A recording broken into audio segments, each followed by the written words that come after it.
जो भी 2 लाइन हम ड्रॉ कर रहे हैं उनके बीच में रिलेशन क्या है, के बीच का एंगल क्या है, उनकी प्लेसमेंट किस तरीके से करनी है। जब हम डिफरेंट एंगल में किसी एक पर्टिकुलर ऑब्जेक्ट की हम स्टडी करते हैं, ईज़ी हो जाता है उसके फॉर्म को समझना और हम ईज़िली ड्रॉ कर पाते हैं, शेड कर पाते हैं। सारी चीज़ें कहाँ-कहाँ पे ऐड होंगी और क्यों होंगी।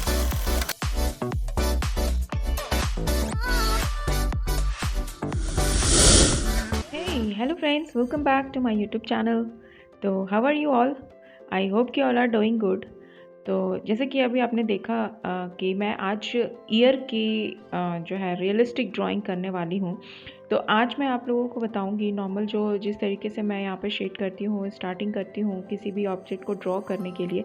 तो आज भी मैं उसी तरीके से कर रही हूँ। तो आज मैं आपको डिफरेंट एंगल में एक ऑब्जेक्ट को उसके फॉर्म को किस तरीके से लाइन के थ्रू ड्रॉ करना है, उसके फॉर्म को किस तरीके से समझना है लाइन के through without any shading.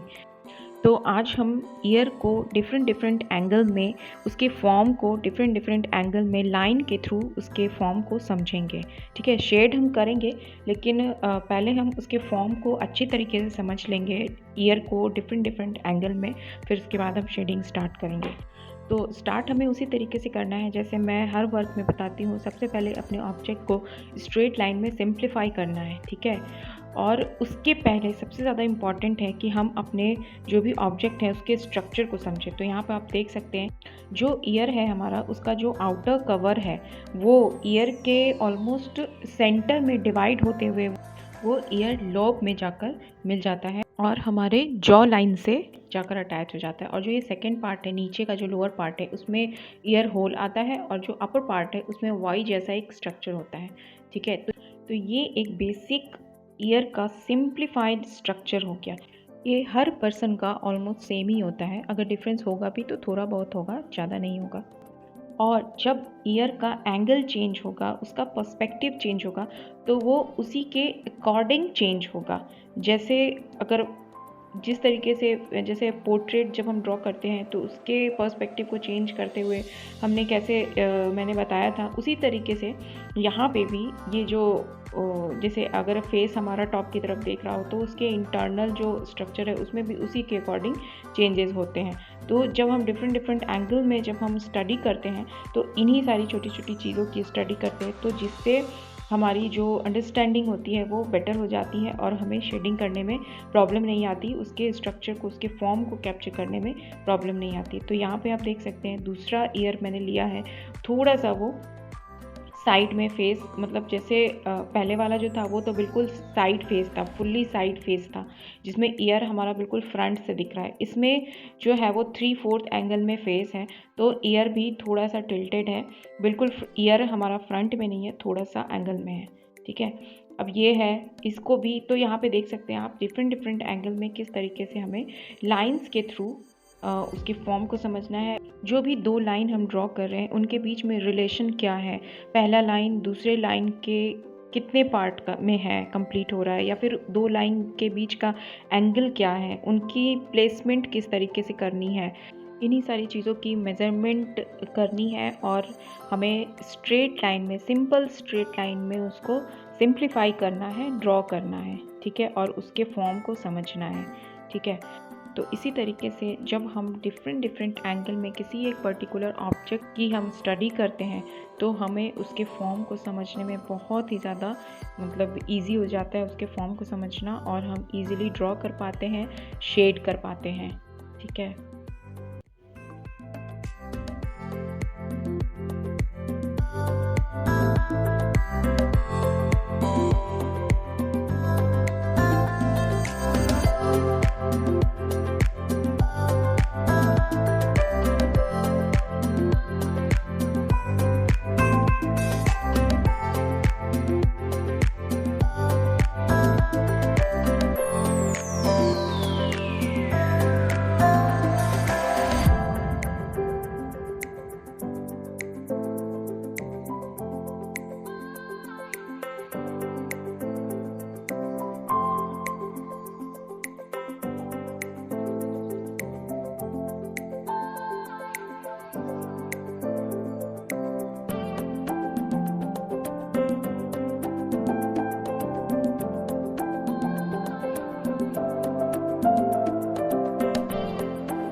Now come to the shading point.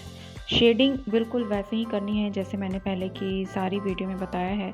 सबसे पहले हमें अपने ऑब्जेक्ट को 2 वैल्यू में सिंप्लीफाई कर लेना है, एक डार्क और एक लाइट। ऑब्वियसली जो भी हमारे ऑब्जेक्ट का जो अंदर का पोर्शन होगा वहाँ पे शेडो आएगी और जो पोर्शन बाहर की तरफ होगा वो वहाँ पे लाइट होगा। ठीक है, तो इन दो डार्क और लाइट के बीच में डिफरेंस आपको देख लेना है, कहाँ पे डार्क है और कहाँ पे लाइट है। तो उसी अकॉर्डिंग मैं यहाँ पे सिंपल एक शेड दे रही हूँ। यहाँ पे बस एक कलर फिल जैसा है करना है, यहाँ पे बस एक मैंने फिलिंग कर ली है डार्क और लाइट की।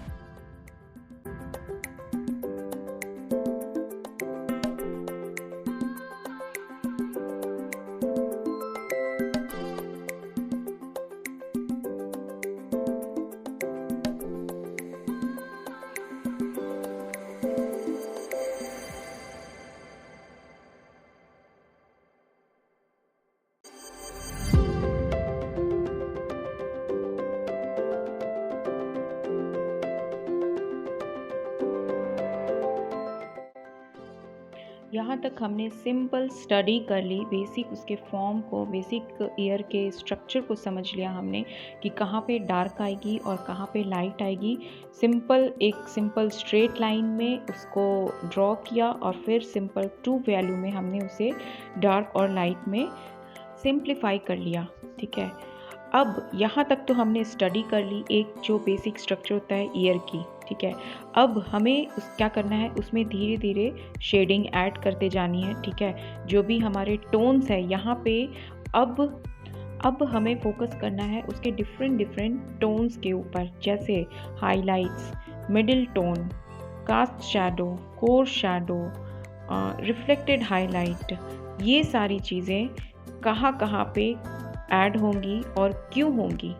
ठीक है, तो इन सारी चीज़ों के ऊपर हमें फोकस करना है। जैसे हमारा जो शैडो फैमिली है उसके अंदर जो मेजर होता है हमारा, वो होता है हमारा कास्ट शैडो, कोर शैडो, और जो रिफ्लेक्टेड हाईलाइट होता है वो भी हमारा शैडो फैमिली का ही पार्ट होता है। ठीक है, और जो पोर्शन हमारा ऊपर की तरफ निकला हुआ था वहाँ पे डायरेक्ट लाइट आ रही होती है, वो हो गया होगा हमारा लाइट पार्ट। और एक पॉइंट ऐसा होता है जहाँ पे लाइट बिल्कुल डायरेक्ट फॉल हो रही होती है, बिल्कुल स्ट्रेट लाइन में, बिल्कुल परपेंडिकुलर फॉल हो रही होती है, वहाँ से लाइट रिफ्लेक्ट होती है तो वो उसी पाथ पे रिफ्लेक्ट हो जाती है, जिसकी वजह से लाइट कम नहीं होती है, और वही पोर्शन होता है हमारा हाईलाइट। तो इन सारी चीज़ों पे फोकस करना है हमें कि कहाँ पे ये सारे टोन्स को हमें ऐड करने हैं। ठीक है, वो टोन्स भी हमारे जो ईयर का जो स्ट्रक्चर होता है बेसिक, उसी के अकॉर्डिंग वहाँ पे उसका प्लेसमेंट होगा। ठीक है,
जो भी हमें शेडिंग ऐड करनी है, इसी तरीके से जो भी हम ऑब्जेक्ट ड्रॉ कर रहे हैं उसके स्ट्रक्चर के ऊपर, उसके सरफेस के ऊपर, उसके सरफेस के अंदर, जो जैसे हम अभी ईयर ड्रॉ कर रहे हैं तो उसमें स्किन का एक अलग टेक्सचर होता है, उनका एक अलग सरफेस में एक स्मूथनेस होती है। उन सारी चीज़ों को ध्यान में रखते हुए इस शेड्स ऐड करने हैं, जैसे कहाँ पे देखना है हमें, कहाँ पे हार्ड ट्रांजिशन हो रहा है, कहाँ पे सॉफ्ट ट्रांजिशन हो रहा है। तो उन सारी चीज़ों को ध्यान में रखते हुए बहुत ही पेशेंटली हमें शेड ऐड करना है। जब हम पेंसिल से रियलिस्टिक शेड ऐड कर रहे हैं, क्योंकि मैंने लूज़ ड्राइंग भी बताई है, लूज़ शेडिंग भी बताई है, किस तरीके से लूज़ली हमें वैल्यू को ऐड करना होता है, लूज़ली किस तरीके से हमें स्ट्रोक्स के साथ शेड्स ऐड करने होते हैं। तो वो वर्क आप तभी कर पाओगे जब आप इसको अच्छी तरीके से आपने पेशेंटली किया होगा, क्योंकि स्ट्रक्चर के ऊपर फोकस, फॉर्म के ऊपर हमारा फोकस इसी वर्क में हम स्टडी उसके ऊपर उसको ध्यान में रखते हुए हम अच्छे से स्टडी कर सकते हैं। तो स्टडी हमारी जो है वो इसी में होती है। उसमें तो हमें जो भी स्टडी हमने यहाँ पे करी है, जो भी नॉलेज हमने गेन किया है, उसको इम्प्लीमेंट करना होता है वहाँ पे। इसमें जो भी स्टडी की होती है उसको ध्यान में रखते हुए वहाँ पे स्ट्रोक्स के ऊपर वर्क करना होता है। तो स्ट्रोक्स के ऊपर हम तभी काम कर सकते हैं जब हमारा फंडामेंटल, हमारा बेसिक क्लियर हो, हमारा फॉर्म क्लियर हो कि हमें कहाँ पे कौन कौन सी चीज़ें ऐड करनी है, कहाँ पे किन किन चीज़ों की प्लेसमेंट होगी, जो टोन्स की प्लेसमेंट है, जो लाइन्स की प्लेसमेंट है, जो ऑब्जेक्ट के ऊपर जो भी हमारा स्ट्रक्चर है उनके ऊपर प्लेसमेंट कहाँ पे करनी है। इन सारी चीज़ों की जब हम स्टडी यहाँ पे करेंगे तो ही हम उस वर्क में हम स्ट्रोक्स के ऊपर वर्क कर पाएंगे। क्योंकि सपोज़ अगर हमने स्ट्रोक्स तो बहुत ही स्ट्रांगली लगा ली, बिल्कुल मैच्योर कॉन्फिडेंट स्ट्रोक्स तो हमारे आ रहे हैं, लेकिन हमने जो भी ऑब्जेक्ट है उनकी प्लेसमेंट ही सही से नहीं की है, उसकी जो स्ट्रक्चर है उसी को बिल्कुल डिस्टॉर्टेड बना दिया है, हमारी ईयर ही डिस्टॉर्टेड हो गई है, तो वो कैसा दिखेगा? वो बिल्कुल बिगनर जैसा इमैच्योर लगेगा। ऐसा लगेगा जैसे कि हमारी जो बेसिक ड्राइंग है वही स्ट्रांग नहीं है, तो इट विल नॉट वर्क। ठीक है, तो ये स्टडी बहुत ज़्यादा इंपॉर्टेंट है। इसीलिए जो भी ऑब्जेक्ट मैं जो भी फीचर के ऊपर वर्क बता रही हूँ, पहले मैं यहाँ पे पेंसिल से रियलिस्टिक ड्राइंग बता रही हूँ, फिर उसके बाद ही हम स्ट्रोक्स वाली जो लूज़ ड्राइंग होती है उसको मैंने बताया है। तो ये करना तो मस्ट है अगर आप अपनी ड्राइंग को इम्प्रूव करना चाहते हैं तो।